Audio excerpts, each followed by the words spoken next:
నమస్కారం NSTV news కి స్వాగతం. నా పేరు సంధ్య. ముందుగా వార్తల్లోని ముఖ్యాంశాలు. నిర్మల్ జిల్లా బాయిన్సా పట్టణంలో బీజేపీ కార్యాలయంలో విజయోత్సవ సంబరాలు జరుపుకున్నారు. పార్టీ కార్యకర్తలు, నాయకులు అందరూ కలిసి మిఠాయిలు పంచుకున్నారు. ఆ తర్వాత కార్యకర్తలు టపాసులు కాల్చుతూ నృత్యాలు చేస్తూ సంబరాలు చేసుకున్నారు. వికసించిన రాజధానిలో కాషాయ జెండా 27 సంవత్సరాల తరువాత ఢిల్లీలో విజయం. ఎన్డీఏ విజయకేతనం. భారతీయ జనతా పార్టీ అవినీతిమయమైన ఆప్ పార్టీని ప్రజలు తిరస్కరించారు. దేశ ప్రజలు మోదీ నాయకత్వాన్ని కోరుకుంటున్నారు.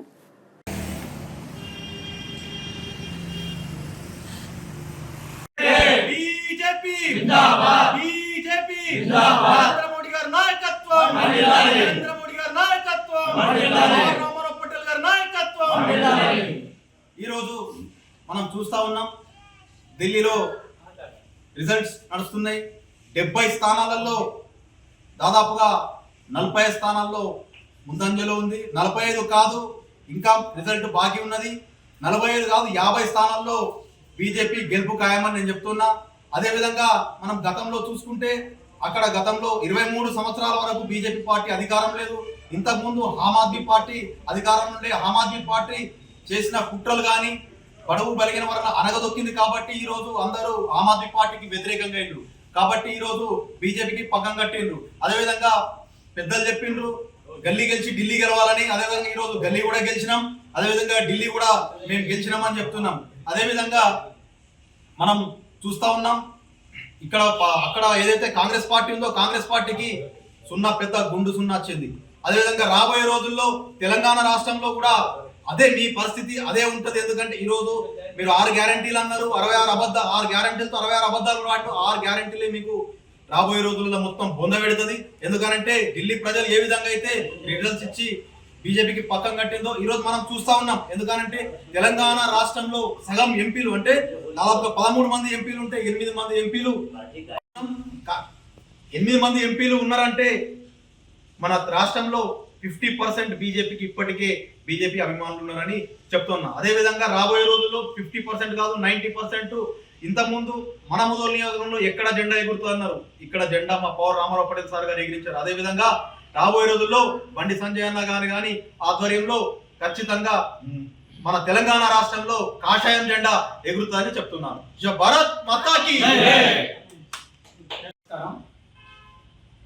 ఈరోజు బైన్సా పట్టణంలోని పార్టీ కార్యాలయంలో సంబరాలు చేసుకోవడం జరిగింది. ఈ సంబరాల యొక్క ముఖ్య ఉద్దేశం ఏమిటంటే విభిన్న సంస్కృతులు కలిగినటువంటి ఢిల్లీ ప్రజలు బీజేపీకి పట్టం కట్టడం వలన ఈ సంబరాలు చేసుకోవడం జరుగుతుంది. ఎందుకనంటే కేజ్రీవాల్ ప్రభుత్వము 10 సంవత్సరాలు ఉన్నప్పుడు అక్కడ ఉన్న మహిళలకు, పిల్లలకు ఏ విధమైన రక్షణ లేకుండా ఉండేది.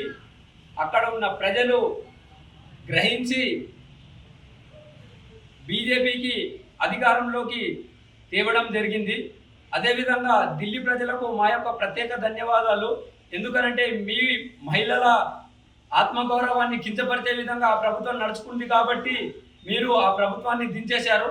మీకు బీజేపీ ప్రభుత్వంలో ఖచ్చితంగా పిల్లలకు, మహిళల ఆత్మగౌరవానికి రక్షణ ఉంటుందని చెప్పి బీజేపీ పార్టీ, జాతీయ పార్టీ అయినటువంటి బీజేపీ పార్టీ చెప్పడం జరిగింది. అదేవిధంగా చూసుకుంటే ఢిల్లీలో ఉన్న ఉచితంనే అక్కడ పెట్టిన ఉచిత బస్సులు, ఉచిత కరెంటుని కాపీ కొట్టి కర్ణాటకలో మరియు తెలంగాణలో ప్రభుత్వం ఏర్పడ్డది. ఇప్పుడు అన్ని ఉచితాలు ఉంటే కూడా ఢిల్లీ ప్రజలు ఎలా ఆ పార్టీకి బొందబెట్టారో రానున్న రోజులలో మీ ఉచితాలను కూడా లెక్క చేయకుండా తెలంగాణలో కూడా ఖచ్చితంగా బీజేపీ ప్రభుత్వం ఎగురుతుందని చెప్తున్నాను. అదేవిధంగా కేజ్రీవాల్ గారికి కూడా మేము ఒకటి చెప్తున్నాము, మీరు ఢిల్లీని సాఫ్ చేద్దామని అనుకున్నారు, కానీ ఢిల్లీ ప్రజలు మీ చీపిడితో సాటు మిమ్మల్ని కూడా సాఫ్ చేయడం జరిగింది. భారత్ మాతాకి, భారత్ మాతాకి. ఆమ్ ఆద్మీ పార్టీ కాబట్టి ఈ రోజు ఢిల్లీలో చూసుకుంటే పేదరికం ఎలాగో అలాగే ఉంది. ఇప్పుడు ఈసారి బీజేపీ పార్టీకి మైనార్టీలు ప్రతి ఒక్కరు కూడా బీజేపీ పార్టీని కోరుకుంటున్నది. ఎందుకంటే రెండు పర్యాలు చేసినా కూడా జనాలు నమ్మిండ్రు. అలాగే ఈ రోజు చూసుకుంటే ఆమ్ ఆద్మీ పార్టీ కేజ్రీవాల్ గారు ఆయన ఉంటే విలాసమైన ఇల్లు చూసి కూడా ఈ రోజు బీజేపీ పార్టీ రేపు అధికారంలోకి రాగానే దాన్ని మ్యూజియం గా ప్రకటిస్తున్నది. ఎందుకంటే నువ్వు పేదల రక్తం దాగి ఈ రోజు గద్దె మీద కూర్చుండి నువ్వు ఢిల్లీ ప్రజల్ని మోసం చేసినావు కాబట్టి ఈ రోజు నీకు ఓడించడం జరిగింది. కాబట్టి ఇది పెద్ద విజయంగా మేము భావిస్తున్నాము. ఇప్పుడు వచ్చే ప్రభుత్వం రేపు ఏర్పడిన తర్వాత ఎటువంటి కూడా ప్రజలకు ఎలాంటి పాలన చేస్తారు అంటే చెప్పేసి మేము ఘనంగా చెప్తున్నాము. ఎందుకంటే దేశాల్లో ఎటు చూసినా కూడా బీజేపీ పార్టీ కోరుకుంటున్నది. ఇప్పుడు వచ్చే నెక్స్ట్ కూడా అన్ని రాష్ట్రాల్లో కూడా బీజేపీ పార్టీ వస్తుంది. కాబట్టి ఈ రోజు మేము ఢంకా బజాయించి చెప్తున్నాం. జై హింద్, జై భారత్, భారత్ మాతా కీ జై.